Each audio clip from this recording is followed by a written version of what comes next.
The mountain fortress of Draken Moore loomed against the crimson evening sky, its ancient stones whispering tales of 1,000 years.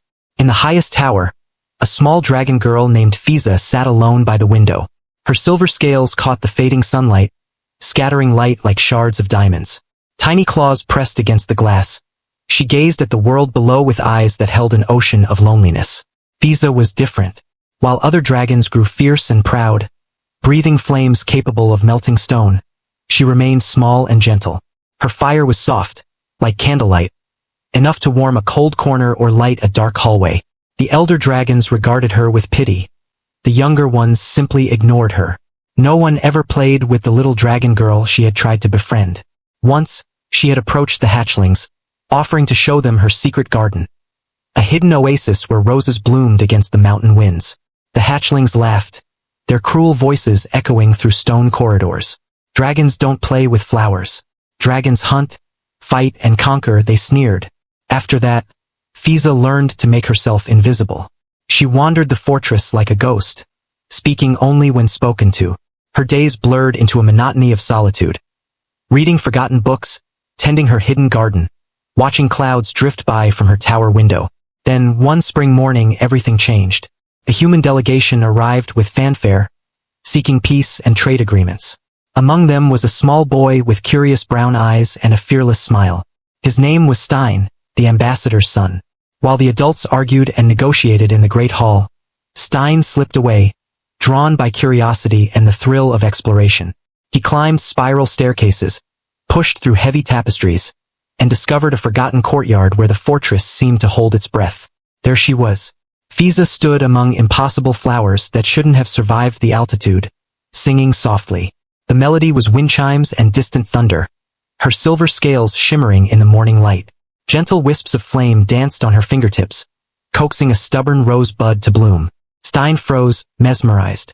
Dragons were supposed to be terrifying, unstoppable creatures of fire and pride. But this one looked small, sad, utterly alone. "Hello," he called, his voice bright and unafraid. Fisa jumped, spinning around, eyes wide with surprise and fear. No one had ever come to her garden. I'll leave if you want the space," she whispered. "Why would I want you to leave?" Stein asked, genuinely confused. He stepped closer, oblivious to all warnings about dragons. "This garden, it's amazing. Did you make all of this?" Fisa nodded, unsure how to respond to kindness. It was foreign to her. Stein's eyes lit up. "That's incredible. I love flowers too, but everything I plant dies. I'm terrible at it." He laughed at himself, easy and open. And in that moment, two lonely souls, one dragon, one human child, simply looked at each other, discovering a spark of connection. "Do you like to play?" Stein asked, tilting his head. Fisa's breath caught. Play? No one had ever asked her that. She had forgotten what it even meant. I don't know," she admitted, voice cracking. "That's okay," Stein said with the simple wisdom of a child. "Neither do I, really. Not here anyway. But we can figure it out together. Do you want to?"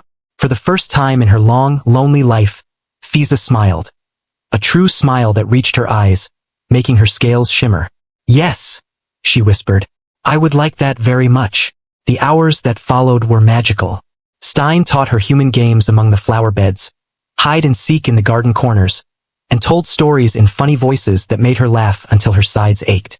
In return, Fisa showed him how her gentle flames could make flowers bloom faster, how small birds would land on their hands, and how clouds could look like animals if you watched them long enough. They shared everything and nothing.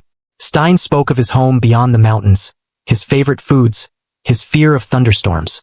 Fisa shared dreams of flying freely someday, of finding a place where being gentle wasn't seen as weakness. "You're not weak," Stein said firmly. "You're kind. That's different.